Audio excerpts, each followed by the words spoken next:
Assalamualaikum warahmatullahi wabarakatuh. Salam sejahtera untuk kita semua.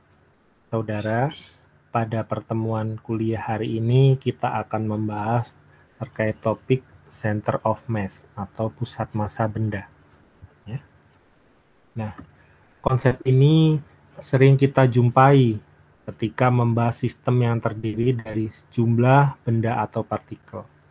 Apabila semua benda yang menyusun sistem bisa kita reduksi menjadi titik massa, di mana massa titik sama dengan jumlah massa benda penyusun, maka titik massa tersebut harus diletakkan di koordinat pusat massa, agar gerakannya memenuhi hukum Newton.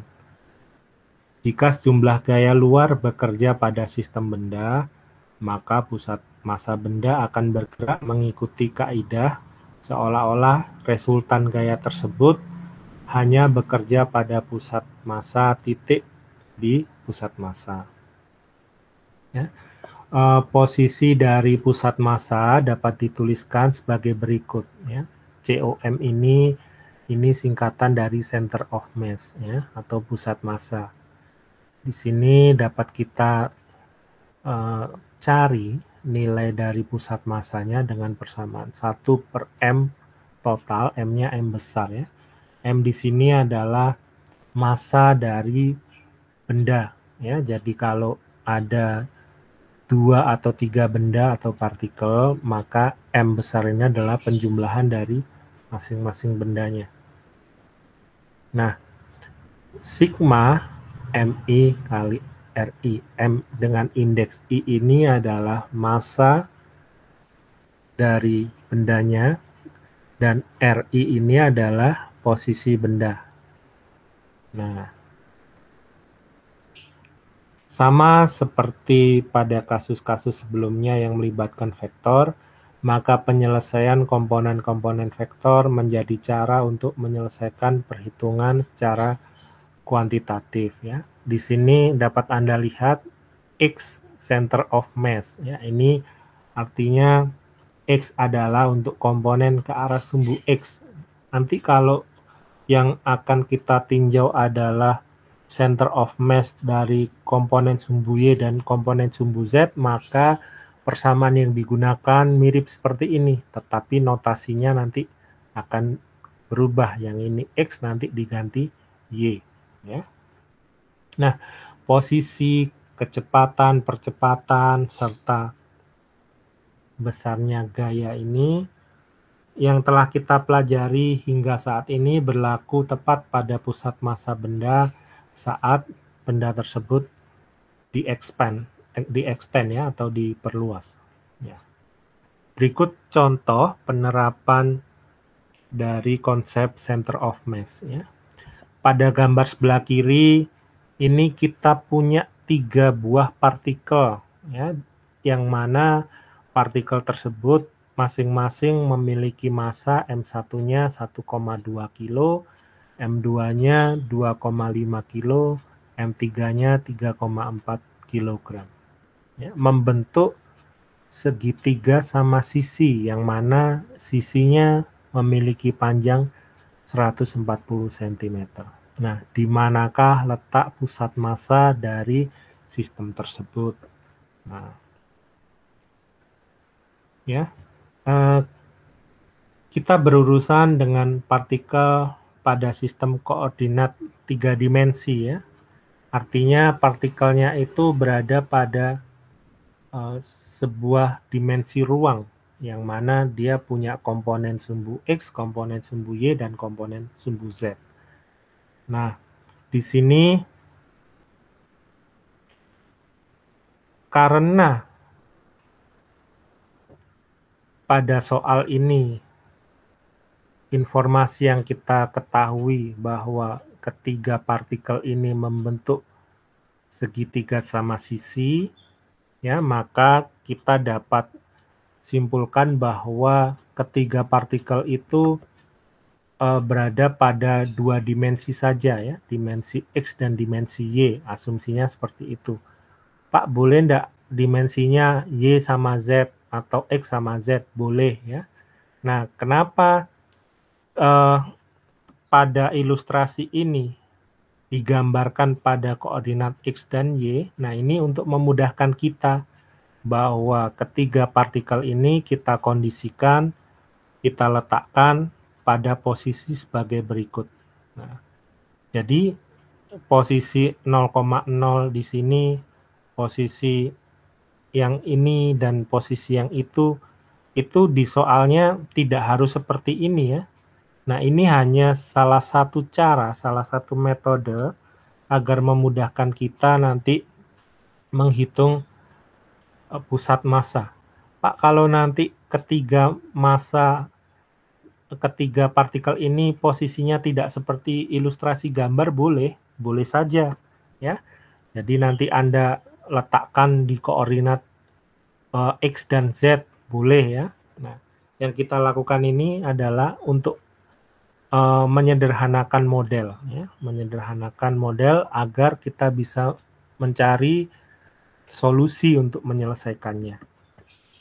Nah, dari sini ya, dari informasi bahwa ketiga partikel ini membentuk segitiga sama sisi ya, maka kita dapat tabulasikan data yang kita punya, yaitu massa dari partikel 1, 2, dan 3. Kemudian kita juga bisa menentukan koordinat dari partikel 1, 2, dan 3. Bagaimana Pak cara menghitung koordinatnya kalau yang diketahui hanya panjang sisinya saja ya. Nah, maka di sini letakkan salah satu partikel di pusat titiknya di sini ya. Di pusat titiknya 0,0, kemudian partikel yang lain searah sumbu X, searah partikel pertama, berarti panjangnya ini adalah panjang sisinya ya, 140 cm. Nah, baru partikel terakhir kita bisa tentukan dengan menggunakan, Anda lihat di sini persamaan, bisa nanti pakai Pythagoras atau Anda gunakan metode lain untuk menentukan posisi M3 ya. Nah, dari sini nanti kita bisa tentukan koordinat dari masing-masing partikel ini. Nah, dari sini kemudian kita bisa hitung nilai pusat massanya, nilai pusat massa pada komponen X dan nilai pusat massa pada komponen Y. Masukkan ke persamaan berikut. Untuk komponen X berarti 1/M, sigma I-nya dari 1 sampai N, kemudian MI kali XI ya. Nah, kita masukkan total dari ketiga massanya, ini adalah 7,1 kg, M1 adalah massa 1 kali posisi X1, ini 0 ya. Ditambah massa dari benda 2, 2,5 kg, ditambah X ini 140, tambah massa dari benda 3, 3,4 kg kali X3 ini ya, 70 cm. Nah, nanti Anda coba hitung ulang, ketemu 83 cm. Pada komponen Y, lakukan hal yang sama. 1/M kalikan sigma I dari 1 sampai N, MI kali YI.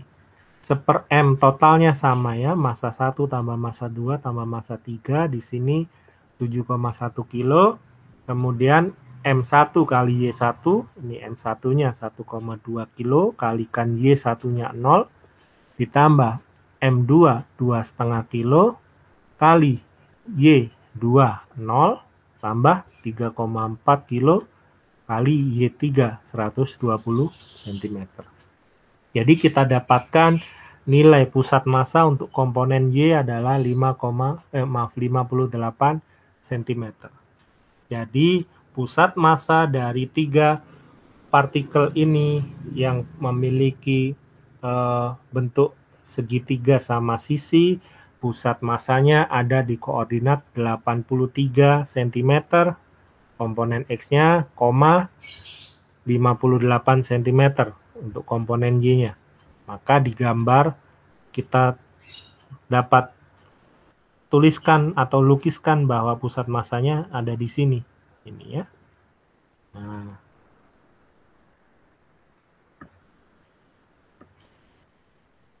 Nah, setelah mendefinisikan posisi pusat massa, kita juga bisa mendefinisikan kecepatan dari pusat massa, ya, V, center of mass. Nah, kecepatan pusat massa dituliskan melalui persamaan ini. Jadi kecepatan pusat massa itu dihitung dari 1/m massa total kali sigma dari m massa semua benda atau partikel kalikan kecepatannya.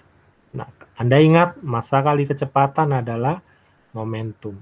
Nah, jadi hubungan antara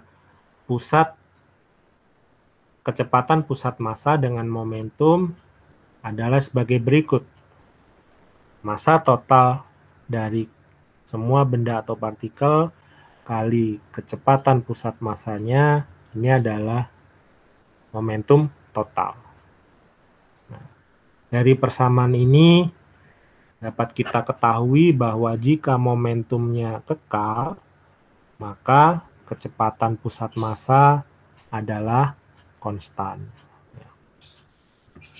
Nah, demikian untuk kuliah kita hari ini. Dan apabila ada yang ingin Anda diskusikan atau tanyakan, dapat Anda sampaikan pada forum Kulino yang telah dibuat oleh dosen pengampu mata kuliah fisika di kelas Anda masing-masing. Untuk pertemuan hari ini, saya sampaikan terima kasih. Assalamualaikum warahmatullahi wabarakatuh.